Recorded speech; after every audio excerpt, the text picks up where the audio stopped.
Bahlil. Itu kenapa itu tidak masuk? Sakit Bu. Arif sakit Bu. Oh, ya semoga cepat sembuh ya. Amin. Nah, baik sebelum memulai pelajaran, untuk ketua kelas bisa memimpin doa terlebih dahulu ya, Mas Aldi. Baik, sebelum memulai pelajaran, alangkah baiknya kita berdoa terlebih dahulu. Berdoa dimulai. Berdoa selesai. Oke. Nah, hari ini kita akan belajar mengenai histogram dan frekuensi relatif. Sebelum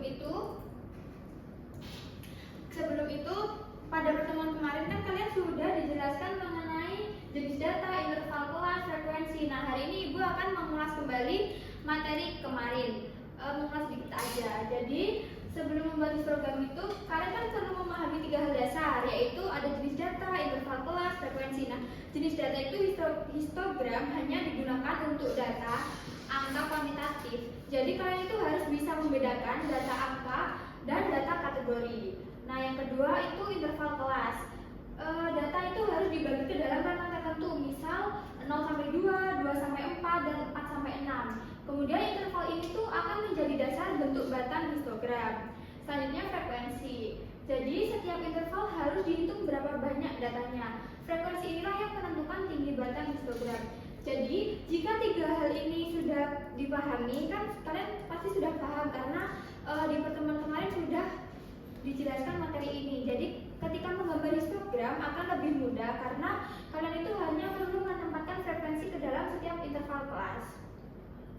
Nah, selanjutnya kalian bisa lihat grafik statistika berikut. Nah, ini bagaimana sih pengolahan data itu dapat membantu kita dalam mengambil keputusan. Kemudian bagaimana juga kita menentukan ukuran pemusatan yang paling sesuai dengan konteks masalah yang dihadapi, dan bagaimana ukuran pemusatan dan ukuran penyebaran dapat membantu kita untuk membedakan dua kelompok data. Jadi ketika kita mengolah data, kita itu bisa melihat polanya sehingga keputusan itu menjadi lebih tepat. Untuk memahami data itu, kita itu harus menentukan ukuran pemusatan yang sesuai, apakah median atau modus, tergantung situasinya.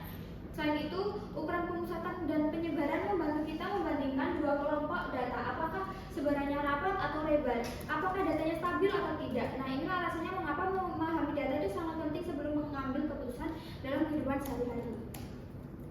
Nah, selanjutnya tujuan pembelajaran kita pada pagi hari ini itu yang pertama, peserta didik mampu membedakan berbagai jenis data serta membuat grafik yang sesuai.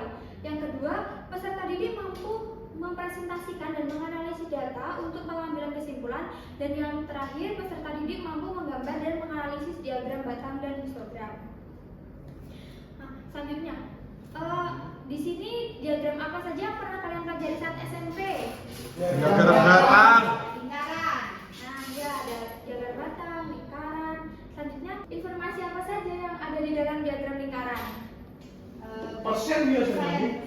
Ya, benar. Terus apa lagi? Terus jumlah persenannya biasanya ada juga Bu. Nah, kalau yang di diagram batang Itu biasanya frekuensinya semakin besar semakin tinggi. oh iya, benar. Nah, jadi kalian kan sudah pernah belajar ini beberapa jenis diagram seperti diagram batang, diagram garis, diagram lingkaran. Jadi diagram lingkaran itu biasanya dipakai untuk menunjukkan persentase atau bagian dari keseluruhan. Nah, sedangkan diagram batang dipakai untuk membandingkan kategori. Kalian juga mungkin pernah melihatnya di buku pelajaran atau di berita. Selanjutnya, diagram lingkaran itu menunjukkan bagaimana sebuah data itu terbagi dalam beberapa bagian. Biasanya ada besar sudut atau bagian lingkaran, persentase atau proporsi, kategori bagian yang dibandingkan. Jadi kalian itu bisa tahu kategori mana yang datanya itu paling besar atau paling kecil. Kemudian untuk yang diagram batang itu biasanya menampilkan kategori di bagian bawah dan tinggi batang menunjukkan besar nilainya. Dari diagram batang kita itu bisa melihat kategori apa saja sih yang dibandingkan, kemudian dari tiap kategori dan kategori mana yang paling tinggi atau rendah.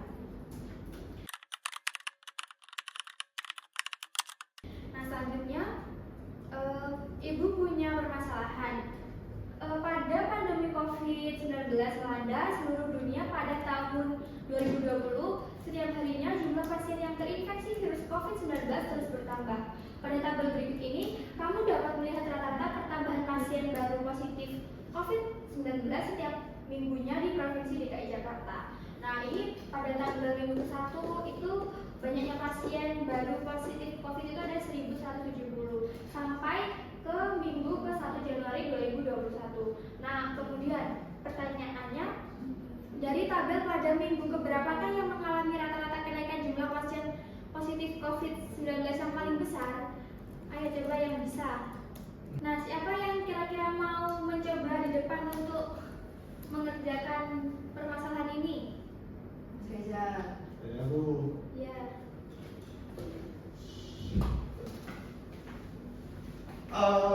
Ini tuh berarti yang paling besar jaraknya tuh di antara minggu ketiga dan minggu keempat tuh. Ya. Berarti jumlah data di minggu keempat itu 830. Cara menghitungnya tuh dikurangi, Bu, dengan Ya. minggu ketiga berarti 1520 sama dengan 310. Ya. Apakah betul, Bu? Ya, bisa duduk dulu. Oke. Nah, jadi jawaban dari Mas Reza itu sudah benar. Nah, dari tabel pada minggu keempat Desember 2020 itu kan memiliki kenaikan yang paling tinggi, yaitu kan sebanyak 1830. Kemudian jadi yang paling mengalami rata-rata kenaikan jumlah yang paling besar itu ada di antara minggu keempat dan minggu ketiga, yaitu totalnya ada 310 gitu. Beri tepuk tangan kepada Mas Reza.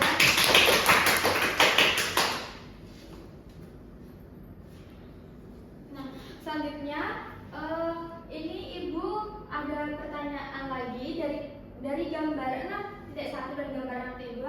Carilah perbedaan dari histogram dan diagram batang. Ibu akan bertanya satu-satu ya. Mas Aldi, ini perbedaannya dari kedua histogram dan diagram batang ini apa? Diagram yang pertama itu di lama penggunaan itu tidak ada jarak antara diagram batangnya, Ya.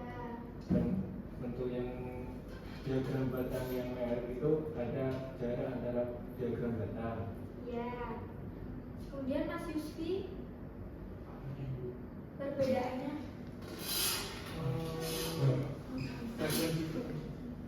Itu Ibu, untuk yang garis Y-nya itu yang kiri itu banyak siswa dalam persen. Nah, untuk yang kanan itu jumlah siswa dalam per orang.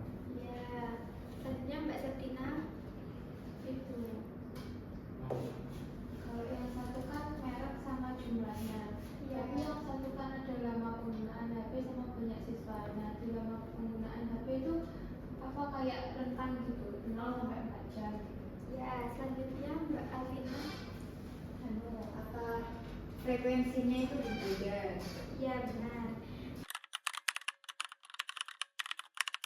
Nah, jadi untuk histogram dan diagram batang tadi itu perbedaannya yaitu histogram itu biasanya digunakan untuk menunjukkan distribusi dari suatu kelompok data. Sedangkan diagram batang itu digunakan untuk membandingkan data. Kemudian histogram itu menampilkan data yang sifatnya kuantitatif dengan rentang data yang dikelompokkan ke dalam interval. Sedangkan diagram batang menampilkan data yang sifatnya kategori. Kemudian perbedaan lainnya, pada histogram gambar batang itu menempel satu sama lain, sedangkan pada diagram batang ada spasi antar batang.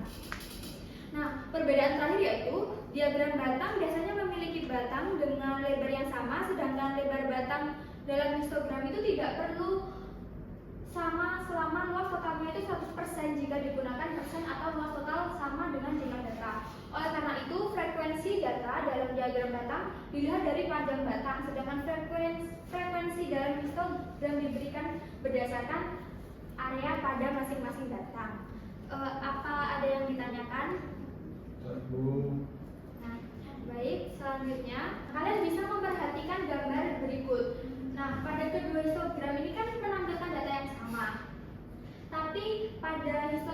ini bentuknya berbeda. Untuk histogram ini kalian itu bisa menggunakan pendekatan luas persegi panjang dalam menggambar histogram.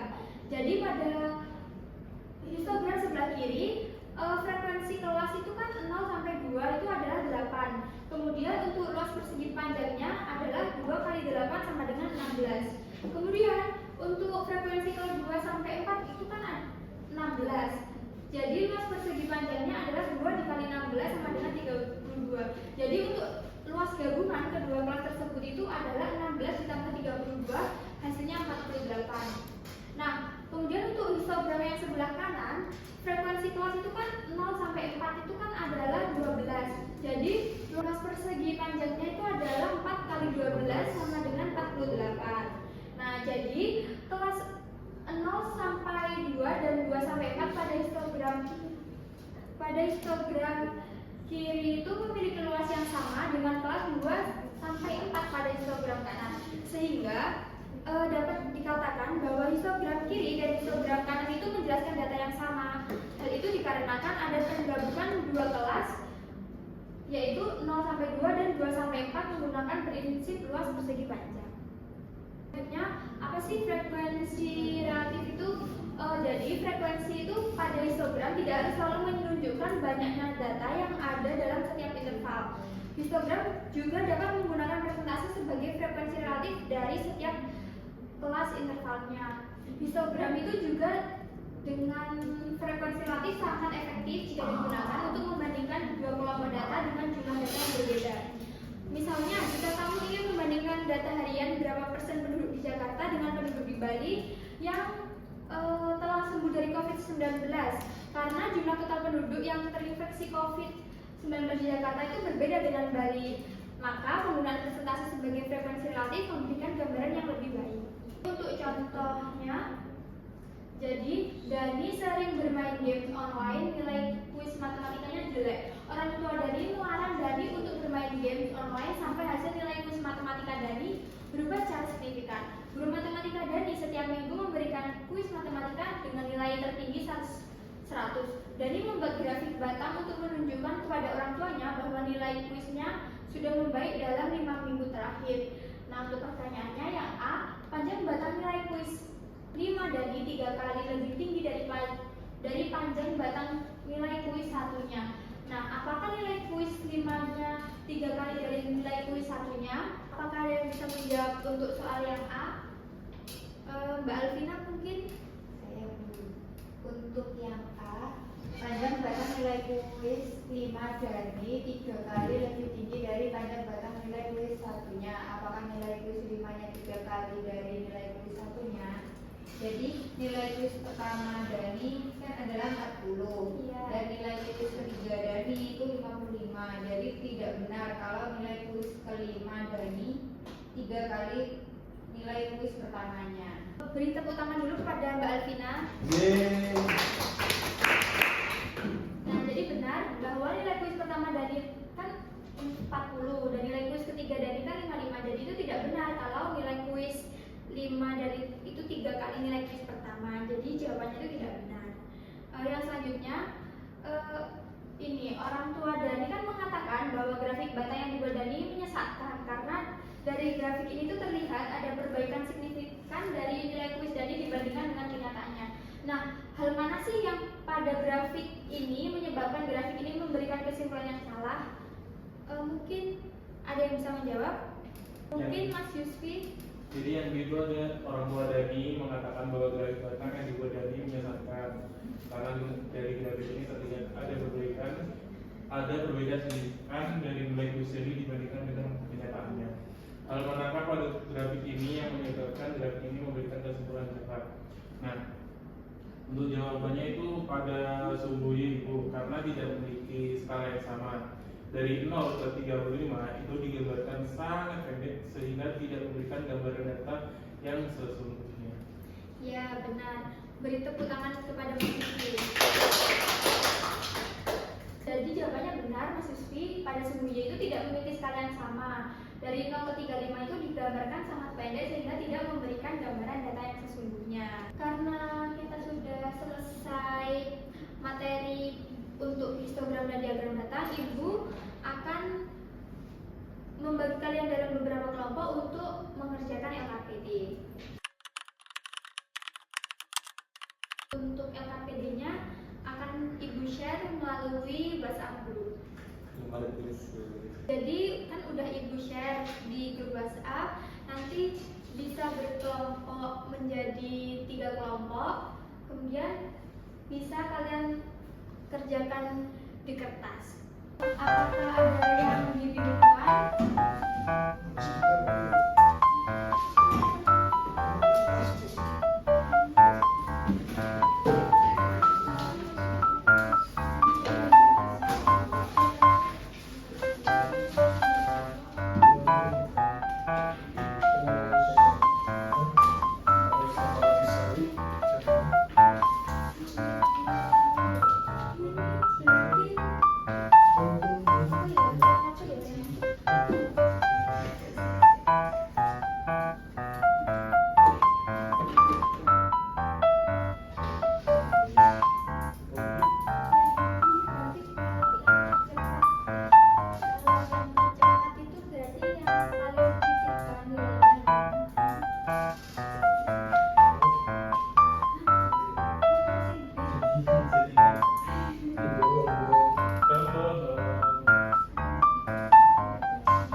Kemudian untuk pertanyaan yang ketiga, mungkin Mas Reza bisa maju.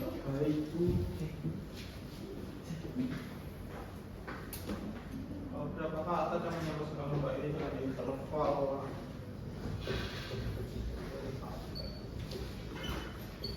Terima kasih Mas Reza. Nah, anak-anak, untuk jawabannya apakah ada yang berbeda? Tidak, Bu.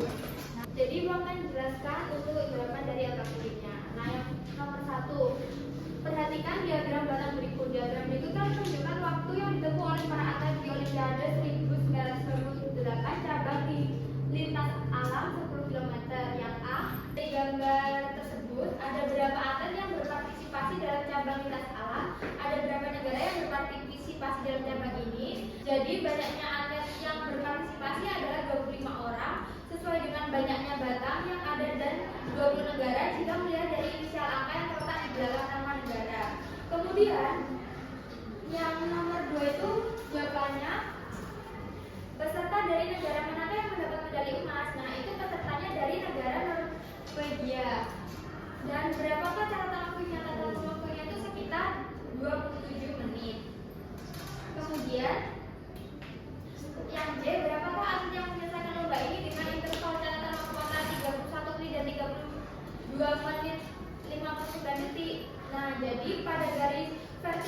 menghabiskan banyak waktu. Maka untuk mencari atlet dengan catatan interval waktu antara 31 menit dan 32 menit 59 detik, maka letak grafik batang harus ada di atas angka 30 dan berada maksimal di pertengahan antara 30 dan 35. Karena menurut grafik tersebut yang terletak di atas angka 30 dan berada di titik maksimal pertengahan 30 dan 35 ada 10 grafik. Nah, karena itu kita simpulkan bahwa banyak atlet dengan interval waktu yang disebutkan pada soal ketiga itu adalah 10 atlet. Baik, karena kalian sudah melakukan diskusi dan mengerjakan LKPD, Ibu akhiri pelajaran hari ini dan Ibu sudah menyiapkan PR untuk kalian kerjakan saat pulang ke rumah. Ini untuk dijadikan PR ya. Ini bisa kalian scan barcode-nya terlebih dahulu atau kalian foto. Ini untuk PR-nya. Kalian foto terlebih dahulu ya. Sudah Ibu. Jadi, apa yang sudah kalian dapat setelah belajar hari ini? Terkait diagram, cara membacanya, Ya. Perbedaannya. jenis-jenis diagram. Ya. Jadi anak-anak, hari ini kalian kan sudah belajar cara membaca dan membuat histogram. Mungkin hal itu terlihat sederhana, tapi kemampuan ini tuh sebenarnya penting. Jadi setiap keputusan besar dari bisnis, teknologi, sampai kesehatan semuanya itu memakai data. Dan kalian itu baru saja melangkah satu tingkat lebih maju dari banyak orang. Kalian bisa mengubah data mentah menjadi informasi yang bisa dipahami. Jadi kalian perlu ingat kemampuan mengolah data itu bukan soal pintar atau tidak, tapi soal mau belajar atau tidak. Dan kalian sudah membuktikan kalau kalian itu mau belajar. Jadi teruslah penasaran dan teruslah berlatih membaca pola dari data dan jangan takut salah. Kesalahan itu bagian dari proses menjadi lebih hebat. Kalian sudah punya potensi besar dan hari ini kalian sudah selangkah lebih dekat menuju ke sana. Jadi kalian jangan takut untuk belajar matematika dan belajar data. Sebelum Ibu mengakhiri pelajaran, ketua kelas bisa memimpin doa terlebih dahulu. Baik, sebelum mengakhiri kelas, tampaknya kita berdoa terlebih dahulu. Doa dimulai. Berdoa selesai. Terima kasih untuk pertemuan hari ini. Jangan lupa PR-nya dikerjakan. Wassalamualaikum warahmatullahi wabarakatuh. Waalaikumsalam warahmatullahi wabarakatuh. Terima kasih Bu.